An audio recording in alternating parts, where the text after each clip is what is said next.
Ang Blazers nakuha ang Game 2, tabla na ang series nila kontra San Antonio. Pero hindi si Abdiya, hindi si Holiday ang naging best player sa playoffs para sa Blazers, kundi si Scoot Henderson na siya ang leading scorer sa dalawang games. 24 points, 2 rebounds, 1 assist, 1 steal.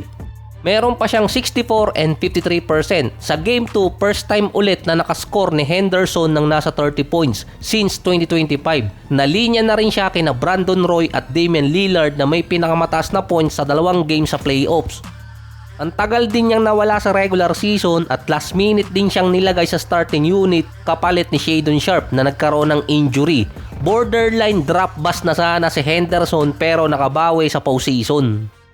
So mga komento kasi ngayon, mostly ng mga players na naglalaro sa playoffs, naghahabol ng kontrata. Si Henderson ang isa doon at isa pa sa pinakatagilid na player na walang report siya na makakakuha ng stable na contract sa Blazers.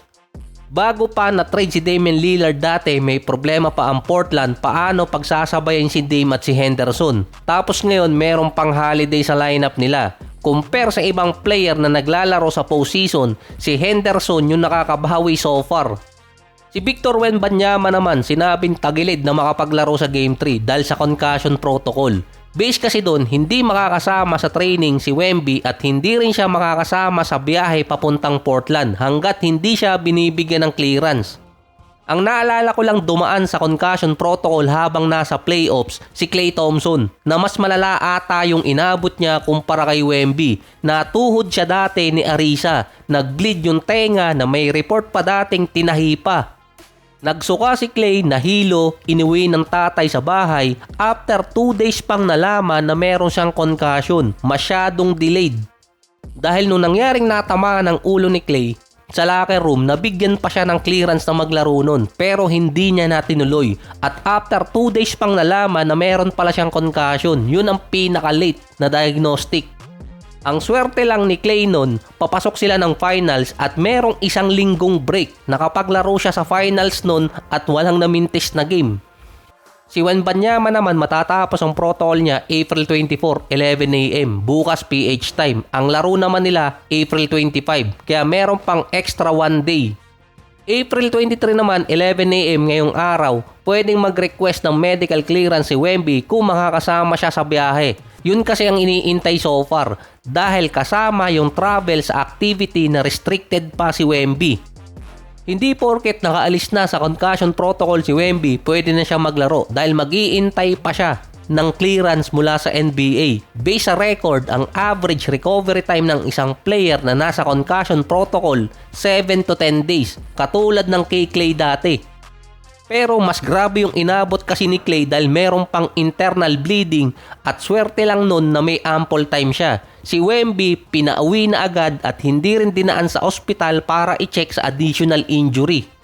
Kahit maklear si Wemby sa physical activity, kailangan niya ng medical clearance sa NBA na inaabot yon ng 4 to 5 days.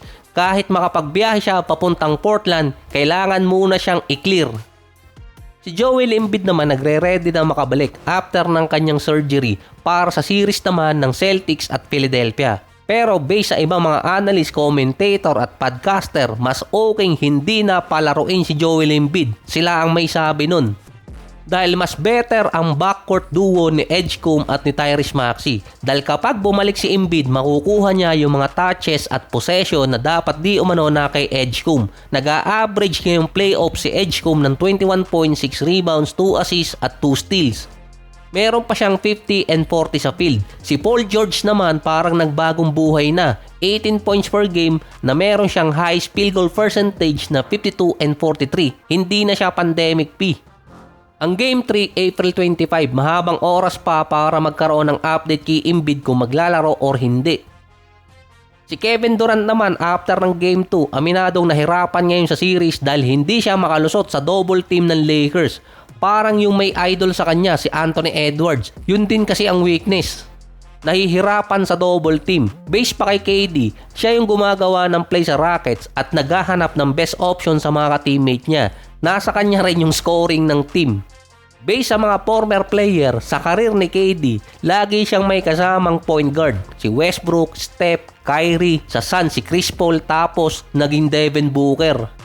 Ito kasi yung failed experiment ng Suns na ginamit ngayon sa Rockets. Bukod pa doon, maituturing na young team yung Rockets. Wala silang veteran leader na player. Bukod siguro kay KD na naglalaro. Pero iba kasi kapag si KD ang nagsalita. Yung mga veteran player nila injured. Si Capela, hindi naman magiging leader ng team yun. Si Steven Adams pa siguro pwede. Or kaya kung andun si Van Fleet.